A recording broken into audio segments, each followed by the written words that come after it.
जहानाबाद जिले के दूसरे सबसे बड़े कॉलेज में शुमार एसएन सिन्हा कॉलेज की शैक्षणिक इतिहास में एक नया अध्याय जुड़ चुका है। अब इस कॉलेज में आर्ट्स के 5 विषयों में से पीजी की पढ़ाई इस सेशन से शुरू होगी। यहाँ अब इतिहास, हिंदी, अंग्रेजी, राजनीति विज्ञान और मनोविज्ञान विषय की पढ़ाई होगी। इसकी स्वीकृति एकेडमिक काउंसिल, सिंडिकेट और सीनेट से मिल चुकी है। एसएन सिन्हा कॉलेज में स्नातकोत्तर की सभी विषयों में 60-60 सीटें निर्धारित की गई है। इस कॉलेज की स्थापना 1970 ईस्वी में हुई थी।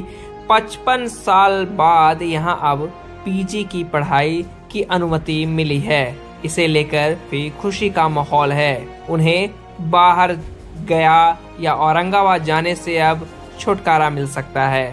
सर, पोस्ट ग्रेजुएशन कोर्स की शुरुआत जो है अब जल्द ही होने वाली है, इसको लेकर के आपको कैसा महसूस हो रहा है?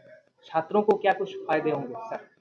पोस्ट ग्रेजुएशन कोर्स की शुरुआत अगर बिहार सरकार से मान्यता मिल गई, विश्वविद्यालय स्तर पर तो सब कुछ हो चुका है, तो इसी जुलाई से जो अगला सत्र शुरू होता है, जुलाई 2025 से पोस्ट ग्रेजुएशन के कोर्सेज चलेंगे।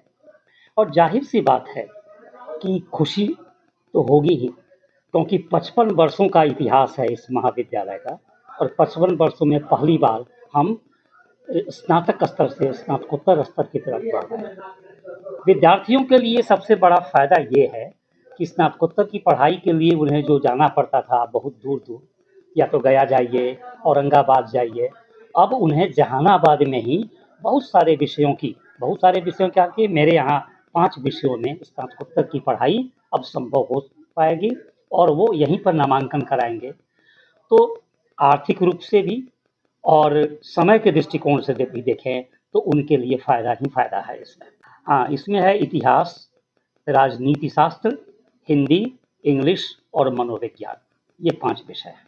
सर, कितने छात्र इससे लाभान्वित होंगे सर? हाँ, एक सत्र में 60 विद्यार्थियों का नामांकन किया जा सकता है प्रति विषय। तो 5 विषय का मतलब कि हम 300 विद्यार्थियों का नामांकन कर सकते हैं 5 विषयों में। हम लोग योजना बना रहे हैं, बल्कि प्रयत्नशील हैं कि बीसीए की पढ़ाई तो हमारे यहाँ है और बहुत अच्छे तरीके से संचालित भी हो रही है, और हम चाहते हैं कि बीसीए के साथ साथ यहाँ एमसीए की पढ़ाई हो।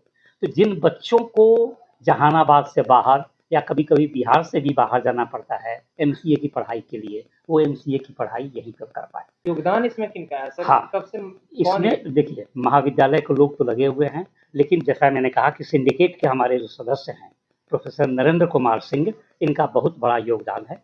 विश्वविद्यालय स्तर पर कैसे क्या करना है ये वही संभालते हैं, और उन्हीं की देन है, ये उन्हीं के प्रयासों का फल है कि हमें स्नातकोत्तर में 5 विषयों की भी पढ़ाने की अनुमति मिली है, और एमसीए और एमजीएस के भी हम आगे बढ़ रहे हैं।